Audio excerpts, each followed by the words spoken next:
49 అంటే సంతానం, 49 అంటే సంతోషం. 39 ఆంధ్రప్రదేశ్, తెలంగాణ. నమస్తే రమగారు. నమస్తే జయ. రమగారు, ఎవరు చేసిన కర్మ వాళ్ళు అనుభవించక తప్పదంటారు. ఖచ్చితంగా అనుభవించాల్సిందేనా?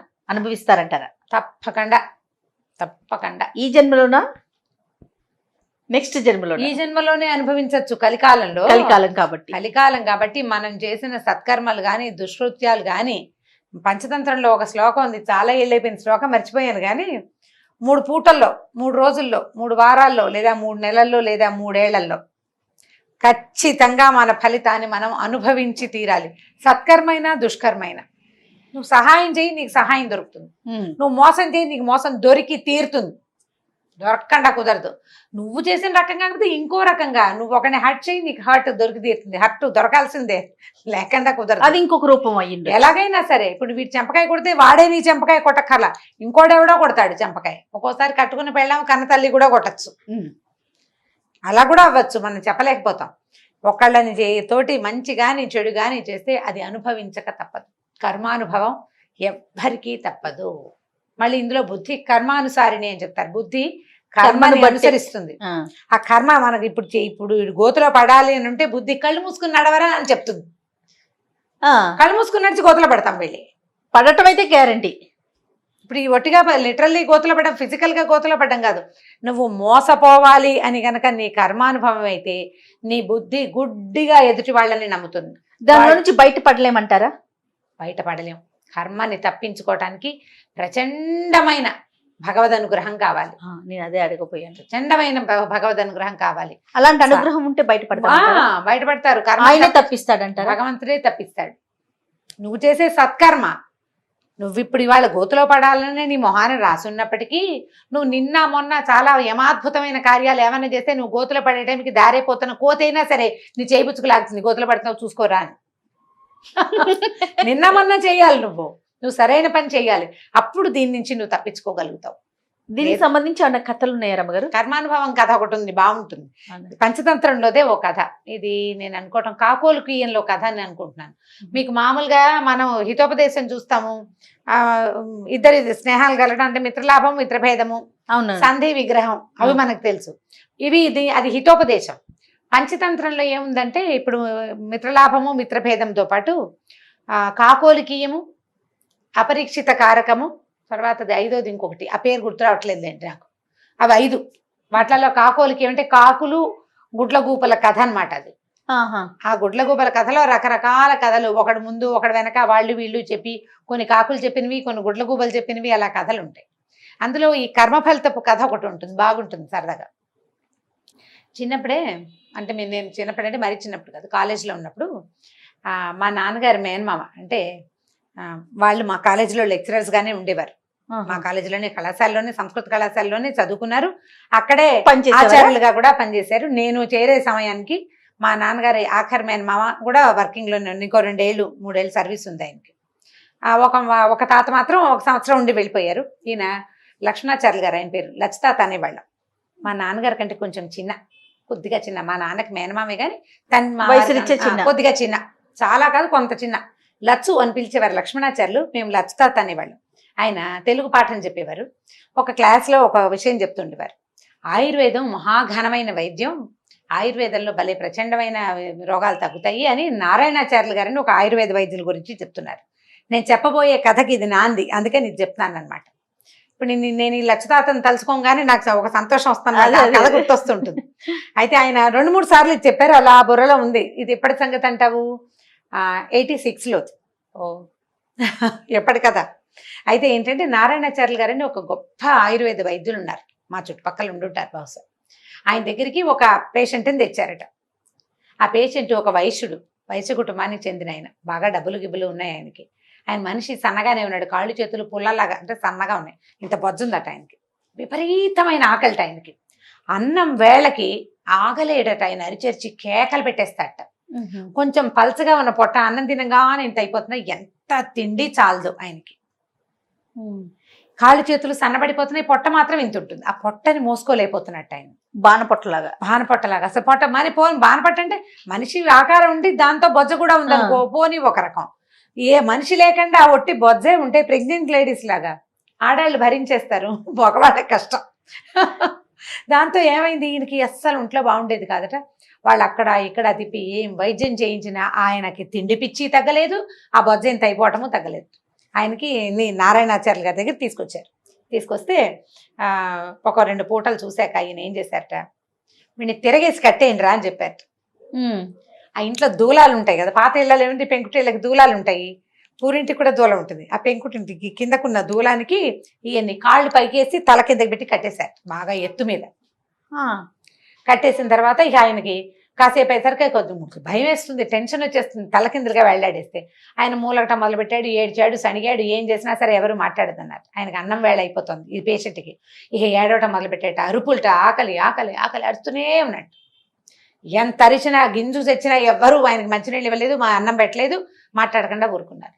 వైద్యంలో భాగం అనమాట. ఈయన ఏం చేశారట నారాయణాచార్యులు గారు, ఇంట్లో చక్కగా మంచి రుచికరమైన పదార్థాలు, పులిహోర, ఘుమఘుమలాడే వాసనలు వచ్చేవి ఒక 5-6 పదార్థాలు చేయించారట. అప్పాలు, పులిహోర, తర్వాత ఏమో ఈ నెయ్యి వేసి చేసే కొన్ని తిరగమాతలు, చారు పెద్ద గిన్నె నిండా అన్నీ పెట్టించి ఈ పేషెంట్ని ఎక్కడ కట్టించారో ఆ పేషెంట్ కింద పెట్టారట. అవి చూసిన దగ్గర నుంచి అరిచరిచి కేకలట, ఆ పేషెంట్ పిచ్చి కేకలు పెట్టేస్తున్నట్ట. కాసేపు అయిన తర్వాత అతని ముక్కులోంచి ఒక ఇంత పొడుగు పాము బయటకు వచ్చిందట, సన్నగా పొడుగ్గా ఉన్న పాము. ఆ పాము బయటికి ఎప్పుడైతే వస్తుందో, ఆహారం కోసం వస్తుంది ఆ వాసనకి, అది చాలా మటుకు వచ్చింది, ఎంత పొడుగో ఉంది. ఏం చేశారు, గబగబా గిన్నెలన్నీ జరిపేసి పెద్ద నీళ్లతోటి పెట్టారు ఆయన కింద. మనుషులు ఉన్నారు చుట్టుపక్కల, ఈ గిన్నెలన్నీ లాగేశారు. ఆ కిందకి జారిన పాముని అలాగా కిందకి జారిపోనిచ్చారు, దానికి ఇంకో అవకాశం లేదు. ఈ పాము జారి కిందకి మొత్తం ముక్కులోంచి బయటకు వచ్చేసాక ఆయన చప్పగా ఇప్పుడు బొజ్జంతా తగ్గిపోయింది, ఏమీ లేదు, సన్నగా ఒక పొడుగాటి మనిషి కట్టేస్తున్నాడు పైన, అంతే. ఏడుపు ఆగిపోయింది, కిక్కురు మనకుండా ఉన్నట్టు నిద్రపోయాడు. 2 నిమిషాల్లో కళ్ళు మూసుకొని నిద్రపోయాడు ఆయన. ఈ కింద పడ్డ పాముని నీళ్ల తొట్లో పెట్టారా, 2 నిమిషాల్లో నీళ్ళన్నీ మింగేసిందిట పాము. అది ఇంత లావును కనిపిస్తోంది, సన్నగా. ముక్కులోంచి బయటకు రావాలంటే ఎంత సన్నగా ఉండాలి. ఆ పాము బయటకు వచ్చాక ఆయన జబ్బు తగ్గిపోయింది, దీనికి ఏదో యాసిడ్ లాంటిది పోసి ఈ పామును సంహరించేశారు. ఇది ఎప్పుడు చెప్పేవారు. అలా ఉంటుంది అలా లచ్చత అంటూ ఉండేది. జరిగిందే, ఇది జరిగింది కదా, మా తాతో మా నాన్న చూశారు దీన్ని వాడు ఆయన. అలాంటి ఒక కథ చెప్తాను ఇప్పుడు. ఓ ఓకే, ఇదే ఇంట్రెస్టింగ్ గా ఉంది కదా, చాలా ఇంట్రెస్టింగ్ గా ఉంది. ఆయన ఎంత బాగా చెప్పేవారు, ఆయన చెప్పినంత బాగాలో నేను సగం చెప్పానో లేదో జయ. అవునా రమ్మగారు, లేకపోతే నాకు ఎలా గుర్తుంది. కానీ మనం సహజంగా పిల్లలకి పొట్టలో నుళ్ళు పురుగు వింటాం. ఆ పిల్లలు కొంచెం ఎక్కువ ఆహారం పిచ్చి ఉన్నా, ఫుడ్ అర్జ్, స్వీట్ అర్జ్ ఎక్కువ ఉన్నా, పిల్లలు సన్నబడిపోయి బొజ్జ కనిపిస్తున్నా, పొట్టలో పాములు ఉన్నాయి అని అనుకుంటాం. అవునవును, లోక సహజంగా కదా. అయితే అది నిజమే, డాక్టర్లు కూడా చెప్తారు. ఆకలి లేదు, స్వీట్ అర్జ్ బాగా ఉంది, పిచ్చి మారాన్ చేస్తారు, అమితంగా ఏడుస్తారు, పెంకిగా ఉంటారు, మాట వినరు, క్రాంకీగా బిహేవ్ చేస్తారు. మధ్యలో పాములు ఉండేందుకు అవకాశం ఉంది. జంట పాములు, ఎలిక పాములు అంటారు, 2 ఉంటాయి అవి.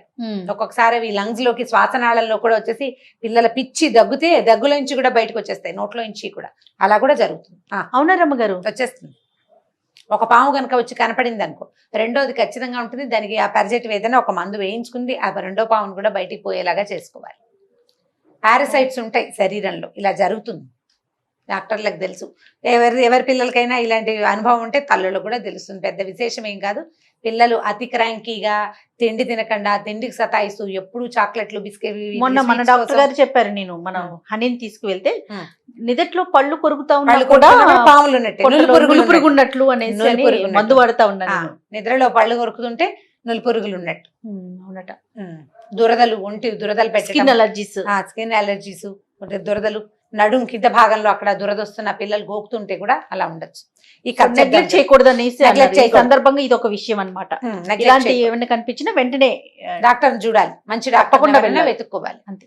ఈ కథ ఏంటంటే, పూర్వం ఒక రాజుగారు ఉండేవారు. ఆ రాజుగారికి ఒక కొడుకు పుట్టాడు. అయితే ఇతనికి అతని పొట్టలో ఒక పాము ఉందట. పొట్టలో పాము ఉండి పిల్లాడు చిక్కిపోతూ ఉండేవాడు. 4 రోజులు బాగుండేవాడు, మళ్ళీ ఏదో శుష్కించిపోతూ ఉండేవాడు. పిల్లాడు పెద్దవాడు అయ్యాడు, కానీ చిన్నతనంలో తెలియ 14-15 ఏళ్ళు వచ్చాక ఇక మెల్లిగా పిల్లాడు బాగా ఎదిగిన దగ్గర నుంచి శుష్కించిపోవటము, ఎప్పుడు అనారోగ్యం, ఎప్పుడు జ్వరం రావటం, ఎప్పుడు కడుపులో నొప్పి, బక్క చిక్కిపోవటం, ఎంత తిన్నా పిల్లవాడు తేహతీగా రాడు. ఎన్ని వైద్యాలో చేయించారట, ఏం చేసినా ఆ జబ్బు వాడికి తగ్గల. ఆ పొట్టలో పాము ఉందని ఎవరికీ తెలియదు, ఎవరికీ తెలియదు. ఆ పిల్లాడికి ఇక విసుగు పుట్టిందిట, ఈ జబ్బులు, ఈ వైద్యాలు ఎంతసేపు, నువ్వు రాజవ్వాలి కాబట్టి వైద్యం చేయించుకోవాలని వీళ్ళంతా బలవంతం పెట్టడాలు. విసుగు పుట్టి వాడి ఇంట్లో నుంచి వెళ్ళిపోయాడు. వెళ్ళిపోయి ఏదో దేశ దిమ్మరిగా తిరిగేవాడు, ఏదో దొరికింది ఇంత తినేవాడు, అలాగే కడుపు నొప్పిగా ఉంటే ఎక్కడైనా పడుకుని అలాగే చేసేవాడు. ఈ అంతఃపురంలో ఉంటే మళ్ళీ రాజుగారు అబ్బాయికి కడుపులో నొప్పి వచ్చిందంటే అందరూ పరిగెత్తుకు రావటం, డాక్టర్ని పిలవటం, మందులు కషాయాలు. ఆ గోల పడలేకపోయాడు అనమాట. ఏదో నా చావు, ఇప్పుడు కడుపులో నొప్పి వచ్చిన వాడి నొప్పి వాడే పడాలి, చుట్టుపక్కల వాళ్ళ హైరాణ ఎక్కువైపోతుంది. దాంతో ఈ అబ్బాయి ఇంట్లోంచి వెళ్ళిపోయాడు. అయితే ఇతను ఒక దేశం వైపుకి వెళ్ళాడు. ఇతను వెళ్ళిన దేశపు రాజుగారికి 2 కూతుళ్ళట. ఆయన రోజు పొద్దున్నే లేచి పిల్లలకు సుప్రభాతం గుడ్ మార్నింగ్ చెప్పుకుంటాం కదా ఇప్పుడు మనం, అట్లా గుడ్ మార్నింగ్ చెప్పేవాడు. పిల్లలు కూడా గుడ్ మార్నింగ్ చెప్పేవాళ్ళు. కొంత వయసు వచ్చాక ఒక రోజు పొద్దున రాజుగారు కొంతకాలం పిల్లకు 16-18 ఏళ్ళు వచ్చినాయి. ఆయన పెద్ద కూతురికి 18 ఏళ్ళు, చిన్న కూతురికి 16 ఏళ్ళు ఉన్నాయి. పిల్లలకి ఇంకా పెళ్ళిళ్ళు చేయాలన్నమాట. ఓ రోజు పొద్దున ఆ పిల్ల ఏం చేస్తుందట, ఈ దేవతా పుస్తకాలు, స్త్రీల వ్రత కథలు అవి చదువుకుంటుందట. రెండో అమ్మాయి, పెద్ద అమ్మాయి పెద్దగా ఏం చదవదు, ఏదో మామూలు చదువుకుంటుంది. పొద్దునే వచ్చి కూతుర్ని పలకరించాడు. గుడ్ మార్నింగ్ అని ఇంగ్లీష్లో చెప్పుకోరు కదా, అమ్మ శుభోదయం అన్నాడు. అంటే అమ్మాయి ఏమంది, రాజా నీకు జయమగుగాక, నీ పాలనలో ఉన్న వాళ్ళందరూ సంతోషంగా ఉండుగాక, నాన్న హేల్ ద కింగ్ అన్నారనమాట. రాజుని జయహో అంటారు. అలాంటివి 4 వాక్యాలు చెప్పింది పెద్ద పిల్ల. అయితే చిన్నపిల్ల పెద్ద అమ్మాయి. రెండో అమ్మాయి దగ్గరికి వెళ్ళాడు. శుభోదయం అమ్మ అని పలకరించాడు కూతుర్ని. శుభోదయం నాన్న, నీ కర్మఫలాన్ని అనుభవించు నువ్వు అని చెప్పింది. కర్మఫలితాన్ని ఈ జన్మలో అనుభవించేస్తే వచ్చే జన్మ ఉత్కృష్టమైన జన్మ వస్తుందని దాని పాయింట్. రాజుకు ఒళ్ళు మండిపోయింది. పైగా ఆ రోజు ఆయన పుట్టినరోజు. ఓకే, మా రాజు కూతురు అయ్యుండి, నా కూతురు అయ్యుండి నన్ను జయించాలి, నువ్వు జయించినా ప్రపంచం అంతటి, నువ్వు పెద్ద ప్రపంచం అందరికీ కింగ్ అయిపో అనాలి, అనకుండా కర్మఫలాన్ని పొందమంటుందా? ఇది దీని పిచ్చి మాటలు. ఈ పిల్లని తీసుకెళ్ళి దేశ దిమ్మరు ఎవరికైనా పెళ్లి చేయండి ఇచ్చి ఇవాళ నా పుట్టినరోజు సందర్భంగా. దాని కర్మఫలితం అది ఎలా అనుభవిస్తుందో నేను చూస్తాను, కట్టేయండి ఎవరికైనా అన్నాడు. అనగానే ఏముంది, రాజుగారు కట్టేయండి అనగానే ఎందుకంటే అనరు, తీసుకెళ్ళిపోవటమే. ఈ అమ్మాయిని తీసుకెళ్ళిపోయారు. బయటికి తీసుకెళ్తే ఆ సత్రాల దగ్గర ఎక్కడో దేశ దిమ్మరిగా వీడెవడు మీదేం ఊరు అని అడిగితే ఏదో ప్రతివాడు అలానా ఊరండి అని చెప్తారు. ఒకడు ఊరండి అని చెప్పల, నేను దేశ దిమ్మరిని బాబు అన్నాడు. అలాగా పట్టు అని ఈ అమ్మాయిని ఇచ్చి వాడికి పెళ్లి చేశారు. రాజుగారి అమ్మాయికి రాజుగారి అబ్బాయికి పెళ్లి అయిపోయింది అంతే. సరే, అబ్బాయి కొంచెం శుష్కించిపోయి ఉన్నాడు. ఏమనుకుంది ఈ పిల్ల, కర్మఫలితం ఇది, ఇట్లా ఒక దేశ దిమ్మరిని పెళ్లి చేసుకోవాలని ఉంది, నా కర్మానుభవం అది, నాకు వివాహం ఉంది, కనీసం ఓ భర్త ఉన్నాడు, బాగుంది అనుకుని నాన్నకి టాటా చెప్పి పడితే వెళ్ళిపోయింది. అమ్మాయి దాన్ని నమ్ముతోంది అంతే, కర్మఫలితాన్ని నమ్ముతోంది. సరే, భర్తను తీసుకుని వెళ్ళిపోయింది. రాజకుమార్తె కదా, మెడలో చెవులకి ఏవో 4 ఆభరణాలు, అంతకంటే లేవు, తండ్రి ఏమి ఇవ్వాల అమ్మాయికి. భర్తను తీసుకుని వేరే చోటకి బయలుదేరింది. ఇక్కడ ఎందుకు, వీళ్ళ ఊళ్ళో ఇంకో వేరే దేశంలో ఎక్కడైనా ఉందాం మనం అని తీసుకుపోయింది. తీసుకెళ్ళి అలా కొంత దూరం వెళ్ళాక ఏం చేసింది, ఈ మెడకి చెవులకు ఉన్న ఆభరణాలు చేతుకున్నదో ఏదో ఒక చోట అమ్మేసి డబ్బులు తెచ్చుకుని సామాన్లు అవి ఇవి కొనుక్కుని ఎక్కడైనా అన్నం వండుకు తినడానికి ఆ ఊళ్ళో అమ్మేయటం, కాస్త డబ్బులు తెచ్చుకోవటం, భోజనానికి ఏర్పాటు చేసేది. రాజకుమారుడు శుష్కించుకున్నాడుగా, వాడు ఆ ప్రయత్నం ఏం చేయాలి, పెళ్ళాన్ని వెంట పెట్టుకుని తిరుగుతూ ఉండేవాడు. వీళ్ళు అలా ఒక ఊరు చేరారు. ఆ ఊర్లో ఒక పెద్ద చెరువు గట్టు. ఈ అమ్మాయి ఏమందంటే, ఏమండి చెరువు గట్టు చక్కగా విశాలంగా బాగుంది, ఆ పక్కన ఏదో గుడి కూడా ఉన్నట్టుంది, చెట్లు చాలా హాయిగా ఉన్నాయి, ఇక్కడే 4 రోజులు ఉందాం, వంట చేసుకుని తిందాం, డబ్బులు ఉన్నాయి కదా మన దగ్గర, మొన్న అమ్మేసిన డబ్బులు ఉన్నాయి, నేను ఊళ్ళోకి వెళ్ళి సామాన్లు అవి కొనుక్కొస్తానండి, ఇక్కడే కూర్చోండి, మీకు అసలు ఓపిక లేదని భర్తను ఒక చోట కూర్చోబెట్టి వెళ్ళిపోయి ఊళ్ళోకి వెళ్ళింది. సరే, ఈ అబ్బాయి ఏం చేశాడు, అక్కడ కూర్చున్నాడు, పెట్టి నిద్ర వస్తుంది, తల కింద ఏదైనా పెట్టుకుందాం అనుకున్నాడు. ఏమీ కనపడలా. ఏదైనా కొంచెం సర్వే రాయి లాంటిది ఉంటే తల అనొచ్చు కదా. ఆ పక్కన ఓ ఇంత పుట్ట ఉందట. ఇది వరకు పెద్దదే, ఇప్పుడు చిన్నదైపోయింది. ఆ పుట్టకి కోపులు ఉంటాయి కదా ఇట్లా పైకి, ఆ కోపు కొంచెం వెడల్పుగా బాగుంది. ఇతను ఏం చేశాట, ఆ పుట్ట దగ్గరికి జరిగి పడుకుని ఆ పుట్ట కోపు మీద తలకాయ అంచుకుని నిద్రపోయాడు. అనారోగ్యం, ఓపిక లేదు, నిద్ర వస్తోంది, ఇది పుట్ట పాము వస్తుంది అవన్నీ ఏం ఆలోచించాలి. ఆ పుట్టకి తల అంచి పడుకున్నాడు. ఊళ్ళోకి వెళ్ళింది కదా ఈ అమ్మాయి, సామాన్లు ఏవో పుచ్చుకుని వస్తుంటే దూరం నుంచి చూస్తే హడిలిపోయింది. ఈ పడుకుని నిద్రపోతున్న రాజుగారి అబ్బాయి ముక్కులో నుంచి ఒక సర్పం బయటకు వచ్చింది. సర్పాలు గాలిని పీలుస్తాయని చెప్తారు, గాలిని తీసుకుంటాయి, అంటే వాయుభక్షకులు పాములు అని చెప్తారు, గాలిని తింటాయి అని చెప్తారు. సరిగ్గా అదే సమయానికి ఈ పుట్ట మీద తల అంచుకున్నాడు కదా, దానికి అవతల ఉన్న కోపులోంచి ఒక సర్పం బయటకు వచ్చింది. అది కూడా గాలి కోసమే వచ్చింది. ఈ సర్పము ఒకదాన్నొకటి చూసుకుని బుసలు కొట్టుకున్నాయి. నువ్వెవరంటే నువ్వెవరు. ఈ పాములు చూసేసరికి ఈ అమ్మాయి హడిలిపోయిన దగ్గరికి వెళ్తే ఆ పాము కాటేస్తుందో ఈ పాము ఏం చేస్తుందో మొగుడిని. సరే దగ్గరలో కొంచెం యువతలకి ఒక రావి చెట్టు ఉందిట, ఆ చెట్టు దగ్గర నిలబడి చూస్తోంది ఏం జరుగుతుంది. ఇతను మెల్లిగా ఇతను నిద్రపోతున్నాడు. చల్లగా అది లోపలికి వెళ్ళిపోయి ఇది బయటికి వెళ్ళిపోయి ఏదైనా అయ్యింది అనుకో, అప్పుడు వెళ్ళి భర్తను లేపచ్చు. సామాన్యుని పక్క పెట్టుకుని నిశ్శబ్దంగా చూస్తాను. చూస్తుంటే ఈ పుట్టలో ఉన్న పావంది, ఏమై నీ బుద్ధుందా అసలు? బంగారంలో ఉన్నాడు రాజకుమారుడు మెరిసిపోతూను, పాపం అంగాంగం క్షీణించిపోయి ఉంది. ఇంత సర్వలక్షణ సంపన్నంగా ఉండవలసిన వాడిని వాడి పొట్టలో చేరి ఇట్లా పాడు చేస్తున్నావు, నీకు బుద్ధి లేదు అని పొట్టలో ఉన్న పావుని పుట్టలో ఉన్న పాము అడిగింది. అడిగేసరికి ఈ పొట్టలేదండి, నీకేం పోయింది? ఎప్పుడో చిన్నప్పుడు చేరాను నేను, అప్పటి నుంచి హాయిగా వాడు తినేవన్నీ తింటూ సుఖంగా ఉన్నా, పెరిగి పెద్ద అయ్యాను, నా దారి నేను హాయిగా ఉన్నా. అయితే నువ్వు మాత్రం నీ పుట్టలో 2 పెద్ద పెద్ద బంగారపు బిందెలు లేవు, వాటి మీద చుట్టూ కూర్చున్నావు, ప్రజల్లో ఒక్కడికి కూడా ఉపయోగపడనివ్వలేదు, నువ్వు పెద్ద గొప్ప ఏమిటి నాకంటే అని అనేసరికల్లా 2 పోట్లాడుకుంటాయి. పావుకి ఏమర్థమైంది, ఓహో ఈవిడి ముక్కు దగ్గర ఉన్న పాము బయట నుంచి వచ్చిన పాము కాదు, పొట్టలో ఉన్న పామేను. ఆమెకు అర్థమైంది. ఈ పుట్టలో ఉన్న పాము కింద 2 బంగారపు బిందెలు ఉన్నాయి. చూస్తుంటే నీకు బుద్ధి లేదా, నువ్వు ఇలా చేస్తావా, మనుషుల పొట్టలో చేరడం ఏంటి, పుట్టలో ఉండాలి పావులు అంటేనని. అది నీ పని నువ్వు చూసుకో, నువ్వు మట్టి పుట్టలో ఉండకుండా బంగార పుట్టలో ఎందుకు కూర్చున్నావే, నీ మొహం అండా అని. ఇది 2 మాట్లాడుతున్నాయి. అనేసరికల్లా ఈ పుట్టలో ఉన్న పామంది, ఇలాగే చెయ్యి, ఎప్పుడో ఒక రోజు పాత బియ్యపు కలితోటి సన్నావాలని చూర్ణం చేసి వండి నీకు పెడితే చచ్చూరుకుంటావు నువ్వు. నీ రహస్యం ఎవరికైనా తెలిసిందా, వాళ్ళు ఎన్ని మందులు వేసినా చావాలా పొట్టలో నువ్వు. ఈ పని కనుక చేశారో నీ పని అవుట్, ఎవడో చేస్తాడు నీకు శాస్త్రం అంటే. పాత బియ్యపు గంజితోటి సన్నావాలని మెత్తగా చూర్ణం చేసి ఈ గంజిలో ఈ చూర్ణాన్ని ఉడికిస్తే కనుక ఈ అబ్బాయికి ఇస్తే ఆ పొట్టలో ఉన్న పాము చచ్చి పడిపోతుంది. రాజుగారమైంది, ఓహో ఇది బాగుందనుకో. ఈ పొట్టలో ఉన్న పాము అంటుంది, నువ్వు మాత్రం నీ పెద్ద పొట్ట ఏమిటి ఇది లోపల బంగారు బిందెల మీద కూర్చుని ఉన్నావు, నీకు అదే కదా ప్లేసు, ఎవరైనా వేడివేడి నీళ్లు కానీ వేడివేడి నూనె కానీ నీ పుట్టలో పోసారో నువ్వు చచ్చిపోతావు, నువ్వు పోతావు, పీడబోతుంది అనేసరికల్ 2 పొట్టాడుకున్నాయి. పుట్టల పాము, చీచి నీలాంటి వాళ్ళతో మాట్లాడి నేను, మనుషుల శరీరాల్లో ఉండే పాములు దిక్కుమాలి పాములు, నాలాగా రాచరికప్పు పాము కాదు నువ్వని ఆ పుట్టలోది పోయింది లోపలికి. కావలసినంత గాలి పీల్చుకుని రాజకుమారుడు కదులుతున్నాడని ఈ పొట్టలో లోపల ముక్కులోంచి బయటకు వచ్చింది కదా సన్నటి పాము, అది లోపలికి వెళ్ళిపోయింది.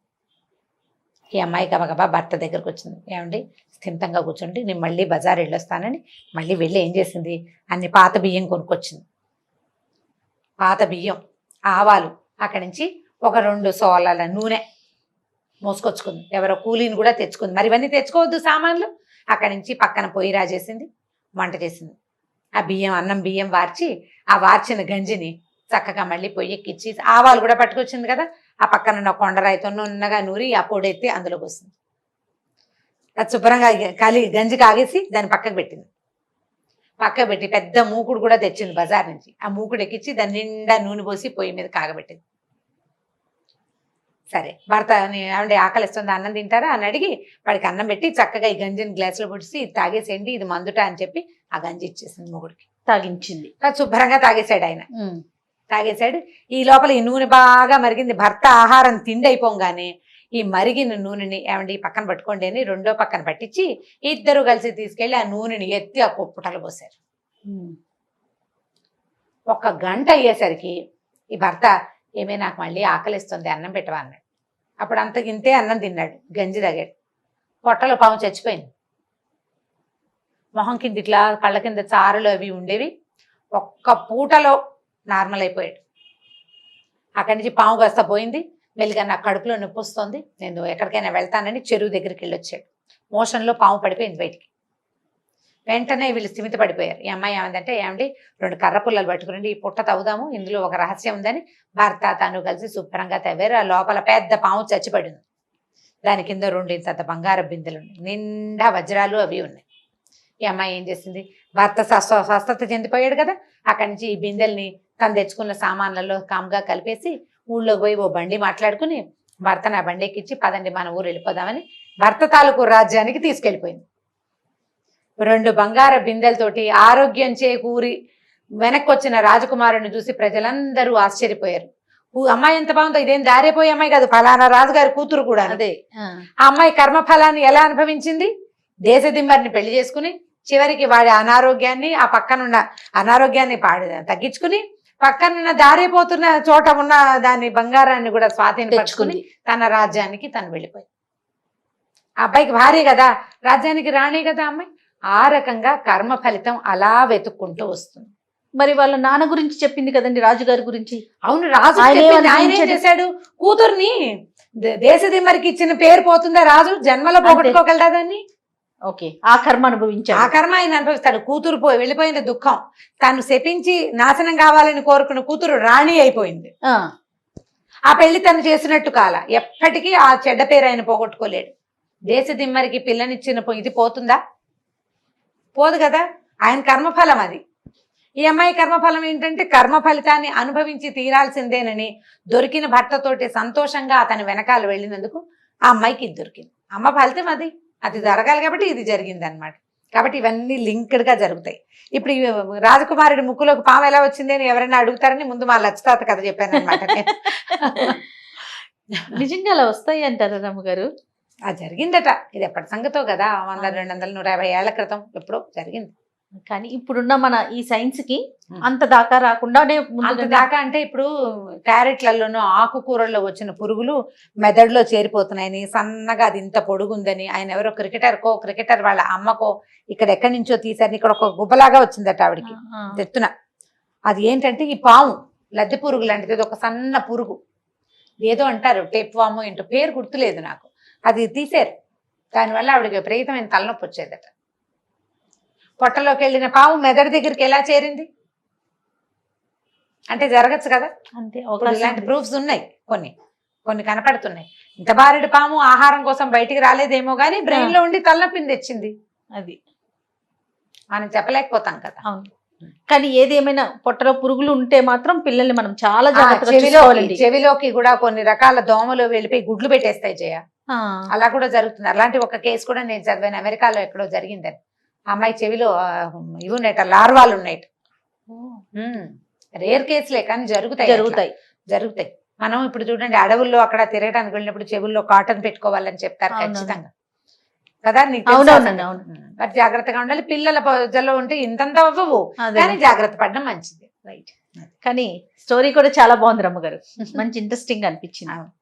రైట్ అండి, నమస్తే. నమస్తే జయ.